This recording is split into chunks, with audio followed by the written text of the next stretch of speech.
I'm here with Alexander Mercouris, editor-in-chief of the Duran. Alexander, let's talk about the elections in India.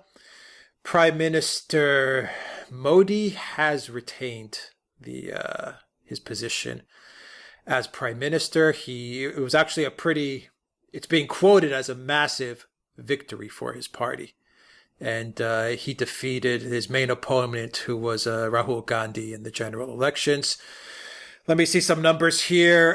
He is projected to win 337 of the contested 542 seats in the Lok Sabha, which is the lower house of India's parliament, according to NTV. And that is well above the 272 seats required to secure a majority in the chamber. So Modi has declared victory. Let me read you his tweet from Twitter, and then you could give us your views as to what this means. And Modi tweeted, "Together we grow, together we prosper, together we build a strong and inclusive India. India wins yet again!" ! Alexander, what do you make of Modi's big victory? Well, I mean, first of all, one should say he has won big, and he's now established the BJP, the party which he leads, as the dominant party in India. Now, for most of India's history, since Indian independence, it was the Congress party, the party of Jawaharlal Nehru and his daughter Indira Gandhi, and of course of Rahul Gandhi. It's been led by this dynasty of the Nehrus and the Gandhis since the time of Indian independence, and it has historically been a left-wing secular socialist party which has had basically looked at strong support in the agricultural regions of India. Now, the BJP is now the dominant party, so the days of Congress dominating Indian politics are gone. Now, Modi has achieved this victory through two things. Firstly, I think he's projected successfully an image in India of Indian modernization, because he's been able to argue, I think with some force, that Congress was never very interested in really developing India as a modern industrial state. So he's projected a kind of technocratic image of India, which had not existed before. And the second thing that he's done, which is a lot more controversial, is that he's based it on an Indian nationalist platform, as opposed to the sort of socialist platform that Congress once had. But it is an Indian nationalism that is very, very much focused on the Hindu majority. And he's basically saying India for the Indians. That to a great extent means India for the Hindus. India is a Hindu country. But he's also saying that it was by standing up for India that he will reverse this policy of Congress, and it was Congress's failure to stand up for India that could cause partition, that caused places like Bangladesh and Pakistan to break away.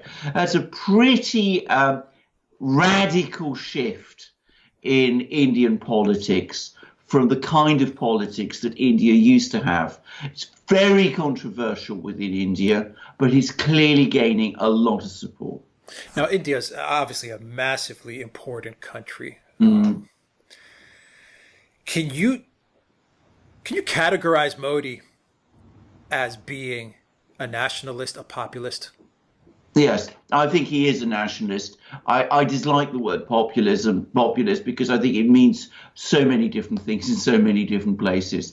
But what he is, in terms of Indian politics, nation statist. I know that Farage uses that word often. A nation statist, he says. So, he is a nationalist. He's a nationalist. He's a charismatic figure, and as I said, he puts great emphasis on India and India's rights. And he's not so concerned, as Congress used to be, about embedding India in organizations like the non-aligned movement. He, rather like Donald Trump in the United States, says, make India great. Donald Trump says, make America great again. Modi wants to make India great. That's the project that he is pursuing, and it is one that is gaining a lot of traction in India. Yeah, so I mean, in essence, you could just say that Modi's victory Yes. is really just once again falling in line with many of the trends that are taking place all over the world. We just saw the Australian elections, last week. Of course, you have Trump. Of course, you have Brexit. You have the EU Parliament elections coming up as well, where we're expecting a big nation status, nationalist, populist, whatever you want to call it, movement sweeping the boards of Europe. So, many people may not realize it, but listening to you, I'm also starting to think that Modi is just kind of following the trend of countries returning back to themselves, looking inward. Yes, I think that is very true, that we must always remember that India is a very different country from some of the other countries we talked about. I mean, it's still a much poorer country, and its politics do have a somewhat different quality than those in places like, say, the United States or France or Germany or wherever. But nonetheless, I think it's undeniable that there is such a trend, because there's just too much evidence of it now. I mean, it's appearing in too many places. You can't really dispute it, because it's self-evidently true. The big question is, for me, what he's going to do with this victory. I should say that his economic modernization programs in India have not been especially successful up to now. It's interesting that Indians, nonetheless, continue to have trust in him as somebody who they feel is more likely to carry out that kind of Indian economic modernization than Congress was. The other thing about Modi is, of course, his foreign policy, which is much more assertive than Congress Party India's policies were. I mean, that clearly, I think, is also gaining a lot of traction. Yeah, so get into that a little bit to close out the video. You have India, part of the Brics, has disputes with China, obviously with Pakistan, very important country, for the Brics, for Russia, immensely important for the United States. Yes. Where do you see Modi going? I mean, India, first of all, it's not quite a great power, but it is a country which has absolutely the potential to become a great power. And what Modi is doing is that he is the first leader of India since independence to try to leverage that in a nationalistic way. And that means that he's taking a much stronger line against China than previous Congress governments would have done. I mean, India and China have had a fraught relationship. They fought a border war in the early 1960s. And they've never been entirely comfortable in their relationship with each other. Modi and many Indians feel that China occupies large areas of what they consider to be Indian territory. So there is going to be, I think, a continuation of this very difficult relationship with China. And that tends to draw Modi into a closer relationship with the US.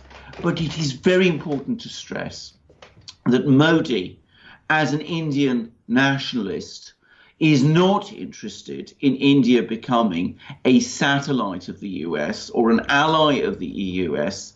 He prizes India's freedom of action. And at the same time as he has prickly relations with China, he maintains very, very good relations with the Russians. And what about Pakistan? Very quick. Well, this is a major difference because, of course, he's taken one of the most tense areas, and he's taken a very, very difficult, a very strong line with Pakistan.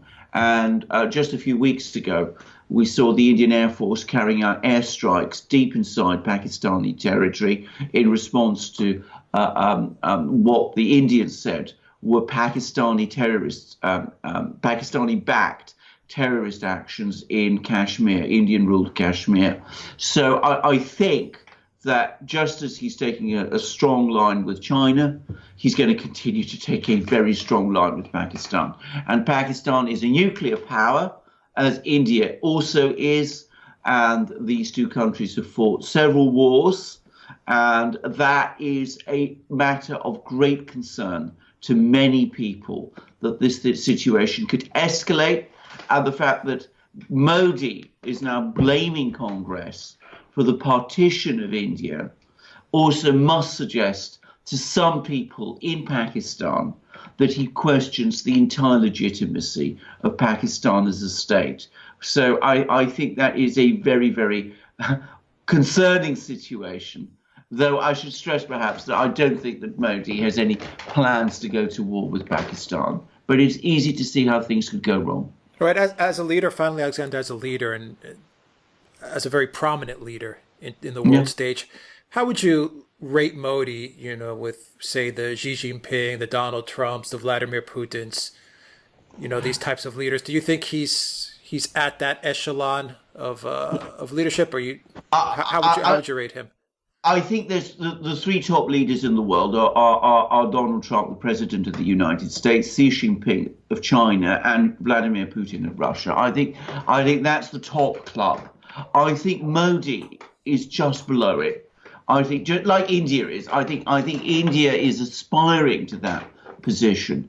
I don't think it's quite there yet, and I think Modi is the same. I think he's a charismatic figure. He's by no means somebody who lacks foreign policy and diplomatic skills. I think he'd like to break into the club.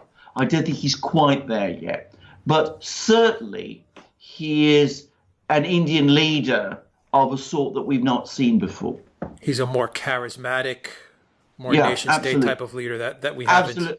Absolutely. I mean, he is the strongest leader India has produced since Indira Gandhi, who in the early 80s, and Indira Gandhi did forge successfully a very high profile for herself and for India when she was Prime Minister of India, and Modi is starting to achieve something similar. All right. Alexander Mercouris, Editor-in-Chief of Duran, thank you very much. Guys, if you like this video, click on the subscribe button down below. Click on that notifications bell to make sure you get notifications every time we push out a new video. And visit the Duran shop. Pick up a t-shirt or a polo shirt like the one that Alexander is wearing. I believe that is the black polo shirt with the gold double-headed ego embroidered. The gold double-headed ego of Byzantium and of the Romanovs, but also the Duran, because it shows that we look in two directions. We look both at the east and at the west, as we do, with the same logo which appears on our mug. It's not only the Romanovs, it's also the Greek, Serbia, the Habsburgs. I mean, there's a lot of lots of people. A lot of different cultures have used the double-headed eagle, I believe. The double-headed eagle, absolutely. But as I said, it's special for us because it reflects the universality, if you like, of our geopolitical interests. All right, Alexander Mercouris, thank you very much. Guys, you can also donate to us via PayPal and Patreon. The links are in the description box down below. You can also get an audio copy of this video. Follow us on iTunes and SoundCloud as well. Don't forget, you can also follow us on Instagram, @Duran_com. And of course, go to theduran.com and see all the articles that Alexander is linking up to every day. Alexander Mercouris, Editor-in-Chief of the Duran. Thank you once again. Until next time, everybody, take care.